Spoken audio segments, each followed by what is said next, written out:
नमस्कार विद्यार्थी मित्रांनो, सर्वांचं स्वागत आहे आपल्या MPSC टाइम्स या यूट्यूब चॅनलमध्ये. तर आपली चालू आहे सिम्प्लिफाईडच्या अंक 32 आणि 33 वरची MCQ सिरीज आणि राष्ट्रीय घडामोडी जानेवारी 2024 ते जून 2024 चे जे काही सिम्प्लिफाईडच्या अंक 32 आणि 33 मध्ये असतील त्याच्यावरती आपण पाहत आहोत. तर हा व्हिडिओ क्रमांक 4 आहे. ठीक आहे, तर व्हिडिओ तुम्ही शेवटपर्यंत बघत चला, म्हणजे तुमची डायरेक्टली उजळणी जी असेल ही 2024 ची करंट अफेअरची MCQच्या माध्यमातून कम्प्लिटली सिम्प्लिफाईडची होऊन जाईल. तर आता सुरुवात करूया. तर एकूण 12 प्रश्न या व्हिडिओमध्ये असतील, तर एक एक प्रश्न व्यवस्थित ऐका आणि त्याचं विश्लेषण सुद्धा तुम्ही व्यवस्थित ऐका. तर पहिला प्रश्न असा आहे, पंतप्रधान नरेंद्र मोदी यांनी 8 मार्च 2024 रोजी कोणत्या राष्ट्रीय उद्यानाला भेट दिली, ज्याला जवाहरलाल नेहरू आणि राजीव गांधी यांच्यानंतर तिसऱ्या पंतप्रधानांनी भेट दिली म्हणून पाहिले जाते? तर याचं करेक्ट उत्तर आहे पर्याय क्रमांक 3, काझीरंगा. तर पंतप्रधान नरेंद्र मोदी यांनी 8 मार्च 2024 रोजी काझीरंगा या राष्ट्रीय उद्यानाला भेट दिली, ज्याला जवाहरलाल नेहरू आणि राजीव गांधी यांच्यानंतर तिसऱ्या पंतप्रधानांनी भेट दिली म्हणून पाहिलं जातं. तर विश्लेषण बघायचं. तर पंतप्रधान नरेंद्र मोदी यांनी 8 मार्च 2024 रोजी आसाममधील काझीरंगा राष्ट्रीय उद्यान आणि व्याघ्र प्रकल्पाला भेट दिली. हे काझीरंगा राष्ट्रीय उद्यान कुठे आहे? तर ते आसाममध्ये आहे. जवाहरलाल नेहरू आणि राजीव गांधी यांच्यानंतर या उद्यानाला भेट देणारे ते तिसरे पंतप्रधान ठरलेले आहेत. काझीरंगा हे युनेस्कोचे जागतिक वारसा स्थळ आहे आणि एकशिंगी गेंड्यांचे सर्वात मोठे ते अधिवासाचं क्षेत्र आहे. तर लक्षात ठेवा, काझीरंगा राष्ट्रीय उद्यान कुठे आहे? हे आसाममध्ये आहे. ठीक आहे, आणि या उद्यानाला भेट देणारे नरेंद्र मोदी जे आहेत हे जवाहरलाल नेहरू आणि राजीव गांधी यांच्यानंतर तिसरे पंतप्रधान ठरलेले आहेत. काझीरंगा हे युनेस्कोचे एक जागतिक वारसा स्थळ देखील आहे आणि ते एकशिंगी गेंड्यासाठी प्रसिद्ध आहे. तर निश्चितपणे हा प्रश्न तुम्ही लक्षात ठेवा. पुढचा प्रश्न बघूया, प्रश्न क्रमांक 2. बिचोम हा अरुणाचल प्रदेशचा 27वा जिल्हा कधी आणि कोणत्या जिल्ह्यांचा समावेश करून बनवण्यात आला? तर याचं करेक्ट उत्तर आहे 7 मार्च 2024, पश्चिम कामेंग आणि पूर्व कामेंग, म्हणजे पर्याय क्रमांक 1. तर बिचोम हा अरुणाचल प्रदेशचा 27वा जिल्हा 7 मार्च 2024 रोजी पश्चिम कामेंग आणि पूर्व कामेंग या जिल्ह्यांचा समावेश करून बनवण्यात आलेला आहे. स्पष्टीकरण बघा. तर बिचोम हा अरुणाचल प्रदेशचा 27वा जिल्हा पश्चिम कामेंग आणि पूर्व कामेंग यांचा समावेश करून 7 मार्च 2024 रोजी बनवण्यात आला. मुख्यमंत्री पेमा खांडू यांनी या जिल्ह्याचे उद्घाटन केले आणि नापांग फुंग येथे जिल्हा मुख्यालयाची पायाभरणी जी आहे ती केलेली आहे. तर निश्चितपणे हा सुद्धा प्रश्न तुम्ही लक्षात ठेवा. तर बिचोम जो आहे हा अरुणाचल प्रदेशचा 27वा जिल्हा आहे, ज्याच्यामध्ये पश्चिम कामेंग आणि पूर्व कामेंग यांचा समावेश केलेला आहे. हा जिल्हा 7 मार्च 2024 रोजी जो आहे तो बनवण्यात आलेला आहे आणि मुख्यमंत्री पेमा खांडू यांनी जिल्ह्याचं उद्घाटन केलं आणि नापांग फुंग येथे जिल्हा मुख्यालयाची जी आहे ती पायाभरणी देखील केलेली आहे. तर निश्चितपणे हा प्रश्न तुम्ही लक्षामध्ये ठेवून घ्या. पुढचा प्रश्न बघा, एअरबसने विमान वाहतूक प्रशिक्षण मानके वाढवण्यासाठी कोणत्या प्रतिष्ठित संस्थेची भागीदारी केलेली आहे? त्याचं करेक्ट उत्तर आहे IIM मुंबई, म्हणजे पर्याय क्रमांक 3. तर एअरबसने विमान वाहतूक प्रशिक्षण मानके वाढवण्यासाठी IIM मुंबई या प्रतिष्ठित संस्थेशी भागीदारी केलेली आहे. स्पष्टीकरण बघूया. तर एअरबसने विमान वाहतूक प्रशिक्षण मानके वाढवण्यासाठी IIM मुंबई सोबत भागीदारी केलेली आहे आणि एअरबस बियॉन्ड प्रोग्राम म्हणून ओळखल्या जाणाऱ्या या सहयोगाचे उद्दिष्ट एरोस्पेस क्षेत्रातील आव्हानांना प्रभावीपणे हाताळण्यासाठी व्यावसायिकांना उद्योग संबंधित कौशल्ये सुसज्ज करणे अशा स्वरूपाचा आहे. ठीक आहे, तर निश्चितपणे हा प्रश्न तुम्ही लक्षात ठेवा. तर एअरबस विमान वाहतूक प्रशिक्षण मानके वाढवण्यासाठी IIM मुंबई सोबत भागीदारी केलेली आहे एअरबसने आणि एअरबस बियॉन्ड प्रोग्राम हा आहे आणि याद्वारे या सहयोगाचं कारण काय की उद्दिष्ट काय की एरोस्पेस क्षेत्रातील आव्हानांना प्रभावीपणे हाताळणे आणि व्यावसायिकांना औद्योगिक संबंधित कौशल्ये जी आहेत ती देऊन सुसज्ज करणे अशा स्वरूपाचे याचं उद्दिष्ट आहे. निश्चितपणे लक्षात ठेवा. पुढचा प्रश्न बघूया, प्रश्न क्रमांक 4. केंद्रीय पेट्रोलियम आणि नैसर्गिक वायू मंत्री हरदीप सिंग पुरी यांनी 5 मार्च 2024 रोजी भारतातील कोणत्या युनिटचे उद्घाटन केले? तर याचं करेक्ट उत्तर आहे पर्याय क्रमांक 2, पहिले स्मॉल स्केल LNG युनिट. निश्चितपणे लक्षात ठेवा. तर केंद्रीय पेट्रोलियम आणि नैसर्गिक वायू मंत्री हरदीप सिंग पुरी यांनी 5 मार्च 2024 रोजी भारतातील पहिले स्मॉल स्केल LNG युनिटचे उद्घाटन केलेले आहे. स्पष्टीकरण बघूया. केंद्रीय पेट्रोलियम आणि नैसर्गिक वायू मंत्री हरदीप सिंग पुरी यांनी 5 मार्च 2024 रोजी भारतातील पहिले स्मॉल स्केल LNG युनिटचे उद्घाटन केले. या युनिटमध्ये 17 राज्यांमधील 201 CNG स्टेशन आणि गेलच्या मध्य प्रदेशमधील विजयपूर LPG प्लांटचा समावेश आहे. निश्चितपणे लक्षात ठेवा हा प्रश्न. पुढील प्रश्न बघूया, प्रश्न क्रमांक 5. IIT मंडी आणि पल्लकड येथील संशोधकांनी समुद्र, जलाशय आणि धरणांसाठी तयार केलेले यंत्रमानव कोणत्या उद्दिष्टांसाठी तयार केले आहे? तर याचे करेक्ट उत्तर आहे पर्याय क्रमांक 2, धोकादायक मानवी सहभागाची जागा घेणे. तर IIT मंडी आणि पलक्कड येथील संशोधकांनी समुद्र, जलाशय आणि धरणांसाठी तयार केलेले यंत्रमानव धोकादायक मानवी सहभागाची जागा घेण्याच्या उद्दिष्टाने जे आहे ते तयार केलेलं आहे.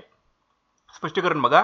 तर IIT मंडी आणि पलक्कड येथील संशोधकांनी पाण्याखालील तपास आणि शोधातील आव्हानांना तोंड देण्यासाठी एक यंत्रमानव ड्रॉइंग डिटेक्शन रोबोट तयार केलेला आहे आणि या रोबोटचं उद्दिष्ट धोकादायक मानवी सहभागाची जागा घेणं आहे. म्हणजे जिथं मानवाला धोका असतो तर त्या जागेत हा रोबोट जो आहे तो काम करू शकेल. म्हणजे पाण्याखालचा तपास असेल किंवा काही शोध घ्यायचा असेल तर त्यासाठी हा यंत्रमानव जो आहे तो काम करेल आणि हा यंत्रमानव जो आहे हा IIT मंडी आणि पलक्कड येथील संशोधकांनी तयार केलेला आहे. निश्चितपणे लक्षात ठेवा. पुढचा प्रश्न बघा.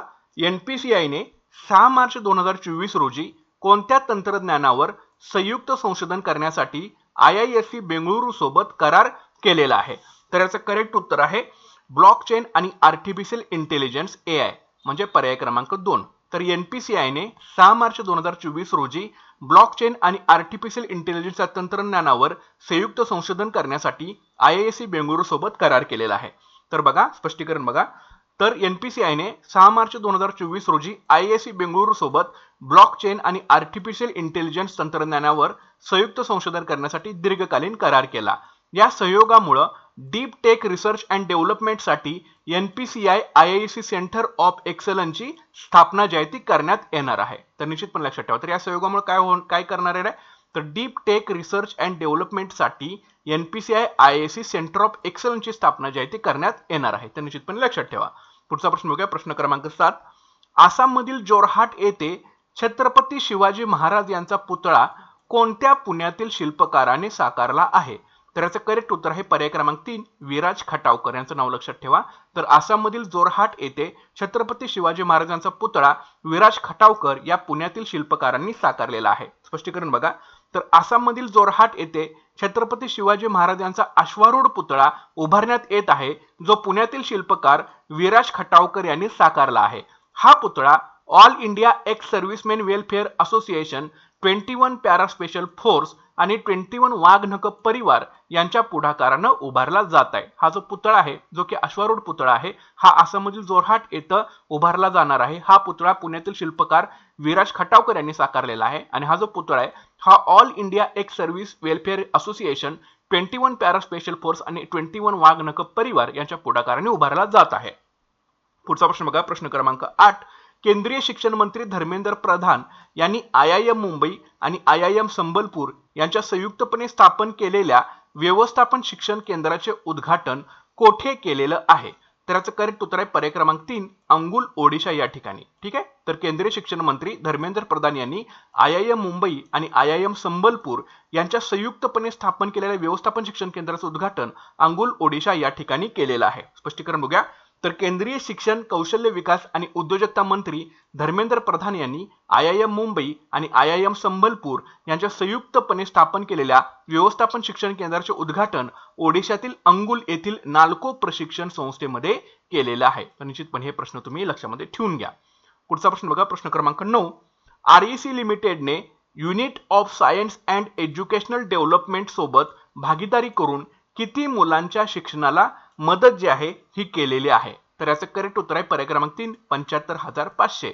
तर REC लिमिटेडने unit of science and educational development सोबत म्हणजे UNISED सोबत भागीदारी करून 75,500 मुलांच्या शिक्षणाला मदत जी आहे ती केलेली आहे. स्पष्टीकरण बघा. तर REC लिमिटेडने उत्तर प्रदेशातील सिद्धार्थनगर जिल्ह्यातील सुमारे 75,500 मुलांच्या शिक्षणाला मदत करण्यासाठी UNISED सोबत भागीदारी केलेली आहे. या भागीदारीद्वारे REC ने आपल्या कॉर्पोरेट सोशल रिस्पॉन्सिबिलिटी शाखा REC फाउंडेशन मार्फत जी आहे ती मदत केलेली आहे. तर निश्चितपणे लक्षात ठेवा. पुढचा प्रश्न बघूया. प्रश्न क्रमांक 10. IIT मद्रासने 4 ते 7 मार्च 2024 दरम्यान कोणत्या परिषदेचे आयोजन केलेले होते? तर याचं करेक्ट उत्तर आहे पर्याय क्रमांक 3, all India research scholar summit AIRSS. तर IIT मद्रासने 4 ते 7 मार्च 2024 दरम्यान all India research scholar summit परिषदेचे आयोजन केलेले होते. स्पष्टीकरण बघूया. तर IIT मद्रासने 4 ते 7 मार्च 2024 दरम्यान all India research scholar summit AIRSS चे आयोजन केलेले होते. या परिषदेचा प्राथमिक अजेंडा विविध संशोधन क्षेत्रांमधील नवीनतम प्रगती एक्सप्लोर करणे अशा स्वरूपाचा आहे. ठीक आहे, तर निश्चितपणे हे लक्षात ठेवा. पुढचा प्रश्न बघूया. प्रश्न क्रमांक 11. केंद्रीय मंत्री डॉक्टर मनसुख मांडविया यांनी 4 मार्च 2024 रोजी कोणती 3 CIPET केंद्रे उद्घाटन केली? तर याचं करेक्ट उत्तर आहे पर्याय क्रमांक 2 बद्दी, रांची आणि ग्वालेर. असे एकूण 3 CIPET केंद्राचं उद्घाटन केंद्रीय मंत्री डॉक्टर मनसुख मांडविया यांनी 4 मार्च 2024 रोजी केलेलं आहे. स्पष्टीकरण बघूया. तर केंद्रीय मंत्री डॉक्टर मनसुख मांडविया यांनी 4 मार्च 2024 रोजी CIPETच्या 3 केंद्राचे उद्घाटन केले, जे बद्दी हिमाचल प्रदेशमध्ये आहे, रांची झारखंड राज्यामध्ये आहे आणि ग्वाल्हेर जे की मध्य प्रदेश राज्यामध्ये स्थित आहे. CIPETचा मुख्य उद्देश प्लास्टिक अभियांत्रिकी आणि तंत्रज्ञानातील विविध शाखांमध्ये मनुष्यबळ विकसित करणे अशा स्वरूपाचा आहे. तर हा उद्देश सुद्धा तुम्ही लक्षामध्ये ठेवून घ्या. पुढचा प्रश्न बघूया. प्रश्न क्रमांक 12. रक्षा मंत्री राजनाथ सिंह यांनी 5 मार्च 2024 रोजी गोव्यातील INS मांडवी येथे कोणत्या नावाने नावाजलेल्या प्रशासकीय आणि प्रशिक्षण इमारतीचं उद्घाटन केलं? तर याचं करेक्ट उत्तर आहे पर्याय क्रमांक 1 चोल भवन. तर रक्षा मंत्री राजनाथ सिंह यांनी 5 मार्च 2024 रोजी गोव्यातील INS मांडवी येथे चोल भवन या नावाने नावाजलेल्या प्रशासकीय आणि प्रशिक्षण इमारतीचं उद्घाटन जे आहे ते केलेलं आहे. स्पष्टीकरण बघूया. रक्षा मंत्री राजनाथ सिंह यांनी 5 मार्च 2024 रोजी गोव्यातील INS मांडवी येथे प्राचीन चोल राजवंशांच्या सागरी साम्राज्याच्या सन्मानार्थ चोल भवन नावाच्या इमारतीचं उद्घाटन केलं. या इमारतीला नौदल युद्ध महाविद्यालयाच्या प्रशासकीय आणि प्रशिक्षण इमारतीसाठी तयार करण्यात आलेलं आहे. या इमारतीला नौदल युद्ध महाविद्यालयाच्या प्रशासकीय आणि प्रशिक्षण इमारतीसाठी जे आहे हे तयार करण्यात आलेलं आहे. तर निश्चितपणे हे प्रश्न तुम्ही लक्षामध्ये ठेवून घ्या. तर अशा स्वरूपाची एकूण 12 प्रश्न आहेत. जर तुम्हाला याची PDF हवी असेल सिम्प्लिफाईडच्या राष्ट्रीय घडामोडीची MCQ ची PDF, तर त्याची लिंक तुम्हाला व्हिडिओच्या डिस्क्रिप्शन बॉक्समध्ये मिळून जाईल. त्याच्यामध्ये जानेवारी 24 ते जून 2024 च्या MCQ विथ स्पष्टीकरण असते त्याची PDF आहे. त्याची लिंक व्हिडिओच्या डिस्क्रिप्शनमध्ये दिलेली आहे. प्लस तुम्हाला JK टोडीच्या एकूण 1.5 वर्षाच्या PDF हव्या असतील तर त्याची सुद्धा लिंक तुम्हाला व्हिडिओच्या डिस्क्रिप्शन बॉक्समध्ये दिलेली आहे. निश्चितपणे घ्या आणि लवकरात लवकर वेळ घालवायचा नसेल तर PDF घेऊन प्रिंटआउट करून वाचायला लवकरात लवकर सर्वांनी सुरुवात करा. आणि निश्चितपणे आपलं चॅनल जे आहे ते सर्वांनी सबस्क्राईब करून ठेवा. व्हिडिओला लाईक करा आणि शेअर करायला विसरू नका. भेटूया पुढच्या व्हिडिओ सेशनमध्ये. Thanks for watching guys and all the best.